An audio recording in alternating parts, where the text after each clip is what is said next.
testing lighting right now. What's better? Reorganizing my desk, which is a mess.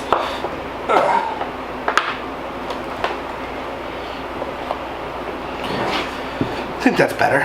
Alright. So, you're probably wondering where these great, attractive, young, up-and-coming YouTube stars who basically made 10 really great videos and then disappeared. Well, we were swapping out the engine in my car. We finished all that. I've been editing the footage right after we filmed that, and we filmed the WRX STI getting filmed. I was in an accident. I was ran over by a car twice. So this whole side of my body was broken. Didn't work. Had nothing to use with it. My arm was in a cast. I was like this. My ribs were all messed up. So it was very hard for me to, you know, basically navigate. So basically a couple days ago, that's why you saw the video come up out of nowhere. A lot of things have changed since then. As you notice, I'm in my office right now, which is 2.5 hours away from Stefan. This office is in my house in Brooklyn. I am now in Brooklyn. Steph's 2 hours away, so anytime we need to work on cars and stuff, it's like a very planned, big thing. Because I have to get there, because the shop is by him, and we have to basically make sure everyone is available that weekend. I could kind of take off a period of time to come work on the cars. But I do have a lot of footage still filmed that it's just archive footage at this point. It's all filmed like almost 2 years ago at this point. You'll see that now, but I'm also going to try something different. Kind of like a day in the life, like what I do day to day. Kind of like a vlog series, but not really a vlog series. It's a vlog series. Well, what it's going to be about, you guys are going to follow me today. It's going to be today's the first day. You're here from the beginning. So this is live, up to date. I'm okay. I have this nasty scar on my hand because, you know, accidents. Yeah, you guys are going to follow me around today and see what I do. I have a very hectic day to start this on. I have a bunch of showings. Well, if you didn't know, I'm a real estate broker in New York City. So I work all 5 boroughs doing sales, new developments, off-market, building sales. Basically anything that has to do with New York City real estate on the brokerage side, I do. I focus on residential. You're going to follow me around today and kind of see what my day's like. I have a bunch of showings. We're going to be at East Village, which is really great.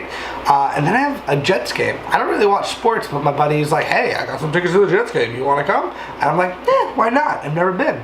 So I'm going to get to see the Jets game tonight. So you guys check it out, and hope you guys like today's show.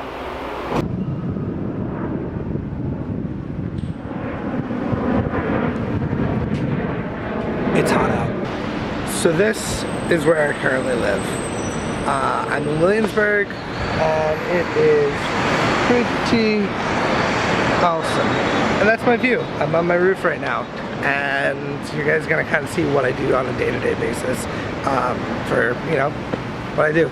Something to fill in the gaps between the car videos. Hope you guys like it. About to leave, already packing. Come with me.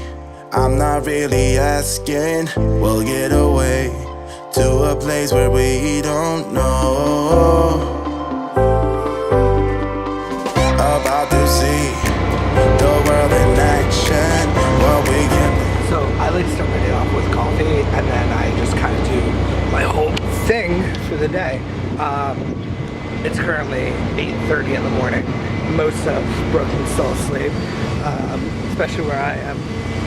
But I'm headed into the city because I have my first showing at 11 o'clock.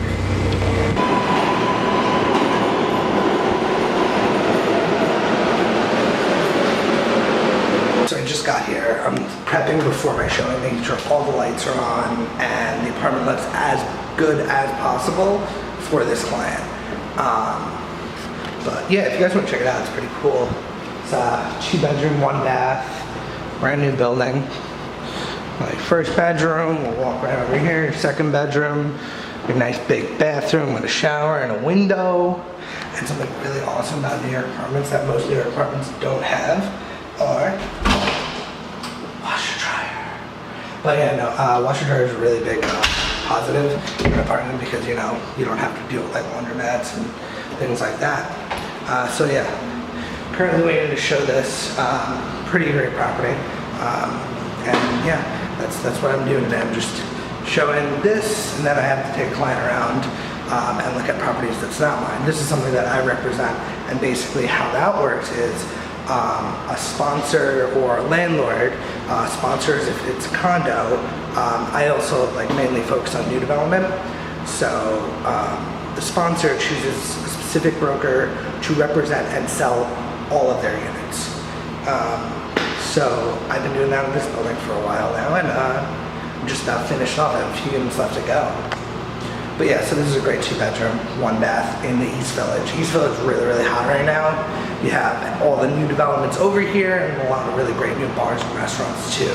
Alright, so I'm in between a showing right now. I'm going to basically respond to emails, set up my next appointments, everything. And this awesome part of Manhattan that most people don't even know about, and most people don't even come to.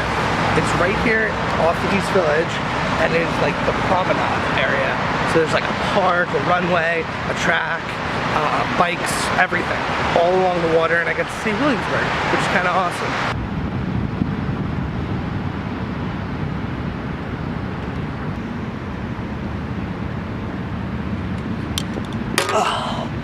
So, first day of doing this, I made the most rookie mistake ever. I forgot my tripod and my mic, so it might sound a little windy. I just switched bags last second. So first off, why am I doing this? Everything is about exposure and getting yourself out there as much as possible. But let's go like way back to like how I got into this whole thing.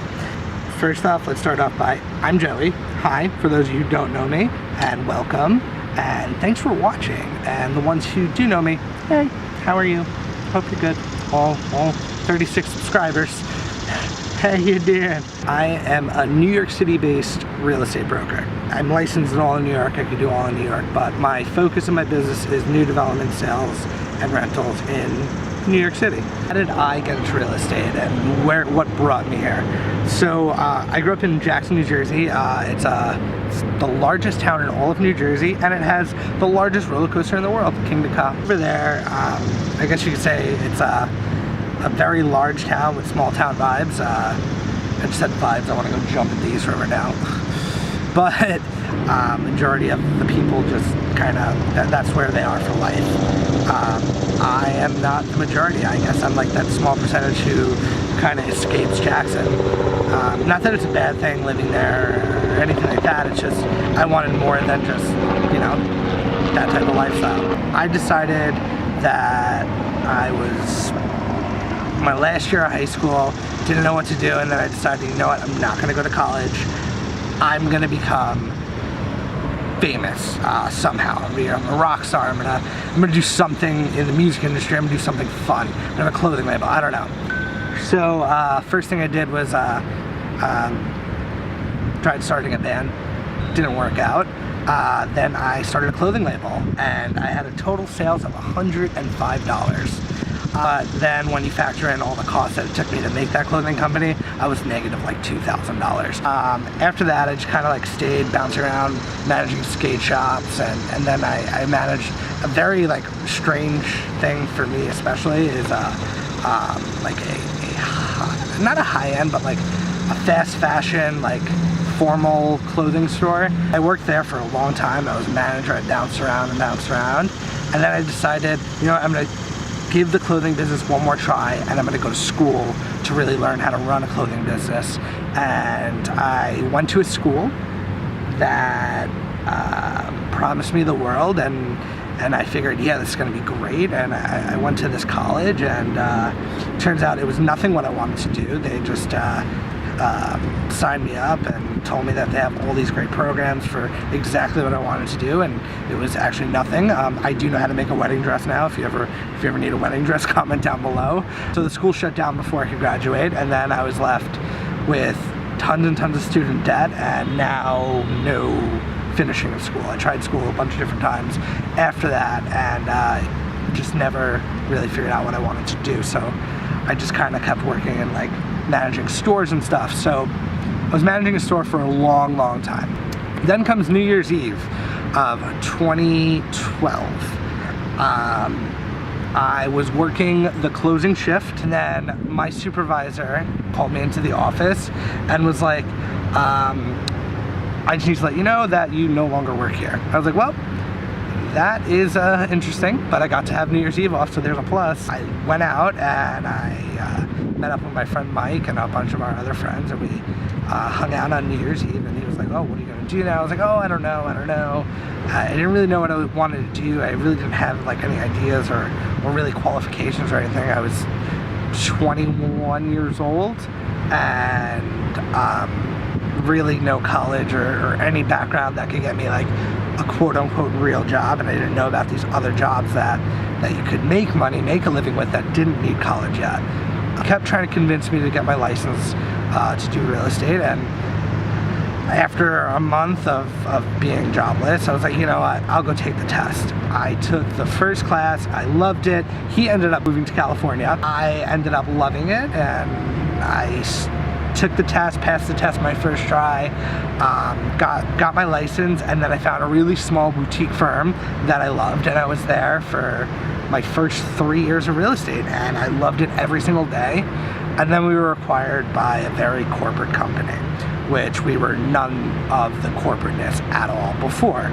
When you're a broker, you're technically not an employee, you're 1099, but you could sometimes sign something called a non-compete, where you don't work at any other company for a certain period of time because you're only going to work for that one company and do transactions with them. Worked there for about a year and a half. I met a lot of really great people. I had some really, really phenomenal managers who helped me out a lot, and I got to the point of where I felt that there was nothing more that they could offer me or help me with, and I joined this new company that I'm at now, which is super techy, super futuristic, and they know what the future is in real estate. And they see that and they really believe in that, and I believe in them, so that's why I'm there.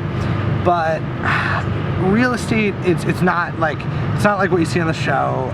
When you start real estate, you have to like get your bearings. If you know people in New York, you need to let everyone know you're in real estate. The reason, because your network is your net worth. Meaning that if everyone knows you're a real estate broker, real estate's one of the biggest topics here in New York, whether you're in real estate or not. Everyone's always talking about, where do you live? Oh, how much do you pay? How long have you been? It's just always in conversation. Yeah, getting into real estate, it's tough. You need to have the commitment to go out there and, you know, really, really focus on building your brand and building your reputation. If you don't have a good reputation, no one's going to want to work with you. If you have a good reputation, people maybe want to work with you. But the good thing is there are some really great things about working with a broker that you wouldn't be able to have if you know, like, you weren't working with a broker. Like, for example, we have access to direct contact with most of the landlords and management companies, and we work on your behalf for the most part. Unless it's our listing, then we work on behalf of the landlord or the owner of that property. If you're looking to buy an apartment, get a broker. Find someone you trust and you're comfortable with, because if you're looking to buy an apartment, it is free of charge. It is a service that is offered to you that costs you $0. Everyone likes $0. I know I do. It's free of charge. We'll go out and we'll do all the work. We'll do all the comps. We'll see what prices are trending, if they're going up, down, staying stagnant, or whatever they're doing. We'll do all the research for you, so you don't have to do it. And I think that's a really good thing to have, because who doesn't like people working for them for free? It's not like we're working for free. We do get paid by the seller and the owner of the current property, but you working with us to find that property pay us nothing at all, which is a great service for you. But that's it for now. That's basically how I got into real estate. You know, I kind of stuck it out. I got my big break, I guess you could say big break, into sales. I launched my first condo building a couple of years ago. doing that at 23 years old. It was really, really like, the feeling was incredible. But I busted my ass for years to do that. I went door to door meeting people and really I made myself a part of the East Village. What's up, guys? I'm home now and I'm done for the day at work, but I'm heading to the Jets game. I'm not gonna bring my camera with me, but I'm gonna bring my iPhone. It's iPhone X, so hopefully the quality is good. I don't want to bring my camera. It's pretty big, and my phone fits in my pocket because it's flat. So we'll see how the camera versus the iPhone 10 or X, whatever you want to say, works. We'll see you guys in a little bit. Thanks for watching. If you like this video, make sure you like and subscribe. Comment down below if you have any real estate questions, or you can just send me an email. Just go link down below to my website, and you could kind of check out where we're going from there. Thanks for watching, guys.